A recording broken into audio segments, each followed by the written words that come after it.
എങ്ങോ മറഞ്ഞു മുങ്ങിടുന്ന ഇൽമിൻ സൂര്യനെ, എങ്ങോ മറഞ്ഞു മുങ്ങിടുന്ന ഇൽമിൻ സൂര്യനെ ഇങ്ങോട്ടുദിക്കാൻ ചൊല്ലിടുന്നു ഈ സമൂഹമേ, ഇങ്ങോട്ടുദിക്കാൻ ചൊല്ലിടുന്നു ഈ സമൂഹമേ.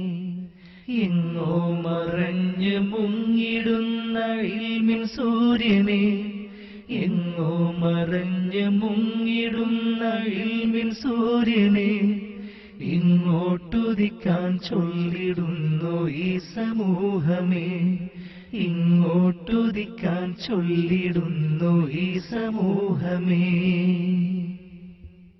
പരിശുദ്ധ പള്ളി ദർസും മുദരിസിൻ തെളിച്ചം, പരിശുദ്ധ പള്ളി ദർസും മുദരിസിൻ തെളിച്ചം പരിപാവനമീ.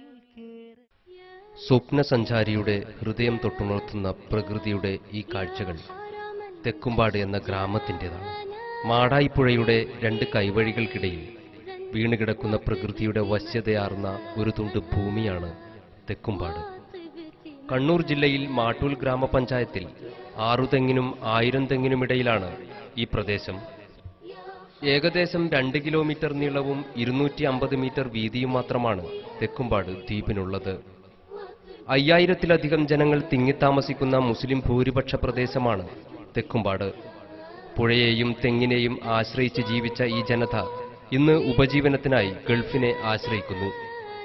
പുറം ലോകവുമായി ബന്ധപ്പെടാൻ കടവ് തോണിയെ മാത്രം ആശ്രയിക്കേണ്ടി വന്നതിനാൽ ഏറെ ക്ലേശം അനുഭവിച്ച തെക്കുംപാടിന് 2004-ൽ വന്ന പാലമാണ് ആശ്വാസം നൽകിയത്. മാട്ടൂലിലെ 6 തെങ്ങ് പ്രദേശത്തേക്ക് സ്കൂൾ വിദ്യാർത്ഥികളടക്കം ബോട്ടിനെയാണ് ഇപ്പോഴും ആശ്രയിക്കുന്നത്.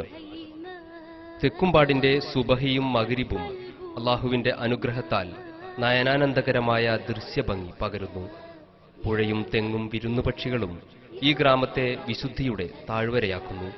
നമുക്കിവിടെ ലോകസൃഷ്ടാവിന്റെ മഹത്വം കാണാം. ദർസുകളെക്കുറിച്ചുള്ള അന്വേഷണമാണ് ഈ ഉദ്യമത്തിന് പിന്നിൽ. തെക്കുംപാട് ദർസിലൂടെ കേരളത്തിലെ ദർസ് സംസ്കാരത്തിന്റെ ചരിത്രവും വർത്തമാനവും ഭാവിയും വിശകലനം